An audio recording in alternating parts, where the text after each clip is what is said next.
नमस्कार दोस्तों। एक लड़का होता है जो अपने मामा के पास फ़ोन करता है और बड़े ही मासूमियत भरे लहजे में बोलता है, मामा जी, जहां आप ड्यूटी करते हो वहीं मेरी भी ड्यूटी की व्यवस्था कर दीजिए। मुझे गांव में कोई काम धाम मिल नहीं रहा है और घर की स्थिति भी ठीक ठाक नहीं है। यह बातें सुनकर मामा का दिल अपनी बहन के बेटे यानी अपने भांजे के लिए पसीज जाता है और वो बोलते हैं, ठीक है बेटा, तू फिक्र मत कर, तू बस अपनी पहली बस पकड़ और आ जा। मैं तुझे यहीं अपने साथ काम पर लगा दूंगा। तू जरा भी चिंता मत कर, मैं हूं ना तेरे साथ। और आखिरकार दोस्तों, वो लड़का अपने मामा के घर पहुंच जाता है। मामा अपनी पत्नी और छोटी सी बेटी के साथ एक किराए के कमरे में रहते हैं। उस दिन मामी ने बड़े प्यार से खाना बनाया था। लड़का जब पहली बार अपनी मामी के हाथ का बना खाना खाता है तो स्वाद में खो जाता है। वो कहता है, मामी, ऐसा स्वाद, ऐसा खाना मैंने अपने पूरे जीवन काल में कभी नहीं खाया। लेकिन दोस्तों, किसे पता था कि खाने की यह तारीफ और यह मुलाकात एक ऐसी खूनी दास्तान की शुरुआत करेगी जो आज सोशल मीडिया पर आग की तरह फैली हुई है। आखिर उस रात के बाद क्या हुआ, उस तारीफ के पीछे कौन सा काला सच छिपा था, पूरी कहानी बताऊंगा। बस अंत तक बने रहिए और देखते रहिए और सुनते रहिए। तो नमस्कार मेरे प्यारे साथियों, मैं हूं आपका स्वतंत्र और आप देख और सुन रहे हैं आपका पसंदीदा यूट्यूब चैनल आपकी जिज्ञासा। दोस्तों, आपसे गुजारिश है कि आप कमेंट बॉक्स में ये ज़रूर बताएं कि आप ये वीडियो दुनिया के किस कोने से देख और सुन रहे हैं। आपके कमेंट्स मुझे हिम्मत देते हैं और अगली वीडियो में मैं आप सभी का नाम भी जरूर लूँगा। तो चलिए बिना देर किए आज की इस सच्ची घटना और रोंगटे खड़े कर देने वाली घटना को शुरू करते हैं। दोस्तों, आज की ये सच्ची घटना छत्तीसगढ़ के सूरजपुर जिले की है। यहाँ एक थाना लगता है जयनगर। इसी थाने क्षेत्र के अंतर्गत एक गांव आता है जिसका नाम है भैंसमुंडा। इस गांव का रहने वाला एक सीधा साधा युवक था, शिवदास। ये बात है दोस्तों साल 2016 की। शिवराज की शादी पूरे रीति रिवाज के साथ पिंकी सोलंकी से हुई थी। शिवदास एक मेहनती आदमी था जो मजदूरी करके अपना घर का पेट पालता था। लेकिन गांव में काम की कमी थी और काम की कमी होने के कारण कभी काम मिलता और कभी नहीं मिलता। और एक दिन पिंकी ने शिवदास से कहा कि ऐसा कब तक चलता रहेगा जी, चलिए हम शहर चलते हैं, वहाँ रोज काम मिलेगा और पैसा भी ज़्यादा आएगा और हम अपनी मर्जी की ज़िंदगी भी जी सकेंगे। और दोस्तों, शिवराज अपनी पत्नी की बात मान लेता है और उसे लेकर अंबिकापुर आ जाता है और वहाँ वो एक किराए का कमरा लेता है और पास की ही एक फैक्ट्री में काम करने लगता है। और साल 2018 में उनके घर एक किलकारी गूंजती है। पिंकी एक प्यारी सी बेटी को जन्म देती है। सब कुछ पटरी पर था, खुशियाँ थीं, सुकून था, सब कुछ ठीक ठाक चल रहा था। वक्त का पहिया घूमता है और साल आता है दोस्तों 2021।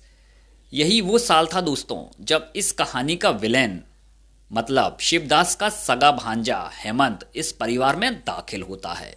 हेमंत ने बेरोजगारी का वास्ता देकर अपने मामा शिवदास से मदद मांगी थी।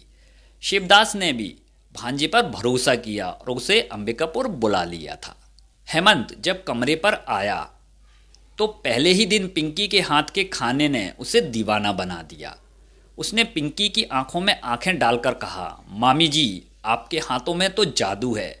पिंकी मुस्कुरा दी। वो इसे एक भांजे की मासूम तारीफ समझ रही थी, लेकिन हेमंत की नीयत कुछ और ही थी दोस्तों। और अगले दिन से दोस्तों मामा भांजे दोनों एक साथ काम पर जाने लगे। शिवदास को क्या पता था दोस्तों कि जिस भांजे को वो सहारा दे रहा है वही उसकी जड़ों में तेजाब डालने वाला है। धीरे धीरे समय गुजरता गया दोस्तों। फैक्ट्री में शिफ्ट बदलती रहती है। कभी शिवदास की डे ड्यूटी होती तो कभी नाइट ड्यूटी। जब शिवदास रात की शिफ्ट में काम पर जाता तो कमरे पर हेमंत और पिंकी अकेले रह जाते। हेमंत काफ़ी शातिर था। वो अपनी मामी की खूबसूरती की तारीफ करने लगा और धीरे धीरे बातों का सिलसिला बढ़ा। और एक रात हेमंत ने मर्यादा की सारी सीमाएं लांघ दी। उसने पिंकी से कहा, मामी जी, आप इतनी सुंदर हो कि मेरा मन करता है हमेशा आपके पास रहूं। पिंकी, जो शायद शिवदास की सादगी से ऊब चुकी थी, वो भी हेमंत के जाल में फंस जाती है। दोनों के बीच अवैध संबंधों का दौर शुरू हो गया। मामा फैक्ट्री में पसीना बहाता और भांजा घर पर मामा की गृहस्थी उजाड़ने में लग जाता। लेकिन दोस्तों, कहते हैं ना कि पाप का घड़ा एक ना एक दिन जरूर भरता है। तो होता क्या है दोस्तों, एक दिन शिवदास अचानक से काम से जल्दी घर लौट आता है और वो पिंकी और हेमंत को आपत्तिजनक हालत में रंगे हाथों पकड़ लेता है। ये सब देखकर शिवदास के पैरों तले जमीन खिसक जाती है। उसने चिल्लाकर कहा, हेमंत, मैंने तुम्हें अपनी औलाद की तरह रखा, तुझे नौकरी दिलाई और तूने मेरे ही सीने में खंजर घोंप दिया। लेकिन दोस्तों, शर्मिंदा होने के बजाय हेमंत और पिंकी दोनों बगावत कर देते हैं। पिंकी ने साफ साफ कह दिया, मैं अब तुम्हारे साथ नहीं रहूंगी, मुझे हेमंत के साथ जाना है। उसने अपनी 7 साल की मासूम बेटी को भी छोड़ दिया और हेमंत के साथ अलग रहने लग गई। दोस्तों, 2023 से पिंकी और हेमंत पति पत्नी की तरह रहने लगते हैं। समाज की नज़रों में ये रिश्ता गलत था, पर उन्हें किसी की परवाह नहीं थी और कुछ समय बाद पिंकी को हेमंत से भी एक बेटी हो गई। दोस्तों, अब पिंकी की 2 बेटियों की माँ थी, एक शिवदास से और दूसरी हेमंत से। दोस्तों, धीरे धीरे वक्त गुजरता गया और समय के साथ साथ हेमंत और पिंकी के बीच झगड़े होना शुरू हो गए। हेमंत को शक होने लगा था कि पिंकी सोशल मीडिया पर बहुत एक्टिव रहती है। फेसबुक और इंस्टाग्राम पर उसके कई दोस्त भी थे। वो फ़ोन पर घंटों बातें करती थी। हेमंत को डर लगने लगा कि जैसे पिंकी ने शिवदास को छोड़ा, वैसे ही वो किसी और के लिए उसे ना छोड़ दे। और दोस्तों, नवंबर 2025 से ही हेमंत ने पिंकी को रास्ते से हटाने का मन बना लिया था। वो उसे सोशल मीडिया छोड़ने को कहता, उसकी पिटाई करता। तंग आकर पिंकी अपनी बेटी के साथ अलग रहने लगी। लेकिन हेमंत का गुस्सा शांत नहीं हुआ। उसने खौफनाक योजना बनाई। 29 जनवरी 2026 उस दिन हेमंत का जन्मदिन था। उसने पिंकी को फ़ोन किया और बोला, पिंकी, आज मेरा बर्थडे है, पुरानी बातें भूल जाओ, कम से कम आज के दिन तो साथ चलो। पिंकी भूली थी, वो मान गई और अपनी बेटी को कमरे पर छोड़कर हेमंत के साथ चली गई। हेमंत उसे मोरभंज के पर्यटन स्थल पर ले गया। वहाँ उन्होंने केक काटा, शराब पी और खूब मस्ती की। उसके बाद हेमंत उसे मोरढीठ के घने जंगलों की तरफ ले गया। अंधेरा गहरा चुका था, सन्नाटा पसर चुका था दोस्तों। और वहाँ पहुंचकर दोस्तों, हेमंत अपने असली रंग में आ गया और अपना रंग दिखाने लगा और उसने पिंकी के ही दुपट्टे से उसका गला घोंटना शुरू कर दिया।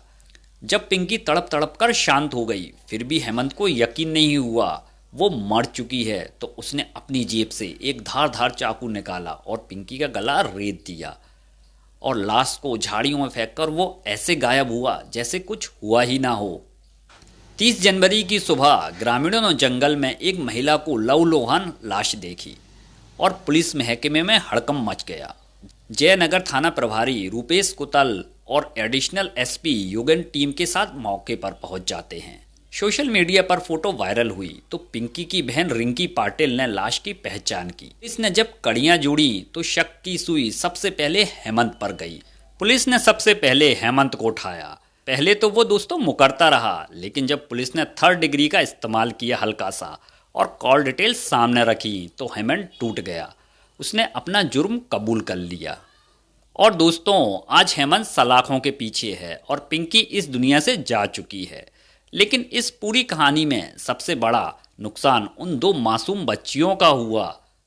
बड़ी बेटी 7 साल की है और छोटी महज 1 साल की। उनकी मां मर गई, पिता से वो दूर हैं और जिस शख्स को वो सहारा समझती थी वो कातिल निकला। दोस्तों, उन बच्चियों का भविष्य अब अंधकार में है। फिलहाल दोस्तों, वो अपनी मौसी के पास हैं, पर कब तक? आप इस घटना के बारे में क्या सोचते हैं? क्या हेमंत को फांसी की सज़ा मिलनी चाहिए? कमेंट में अपनी राय जरूर दें। आप सुरक्षित रहें और सतर्क रहें। जल्दी मिलता हूं एक नई कहानी के साथ। तब तक के लिए देखते रहिए आपकी जिज्ञासा। धन्यवाद।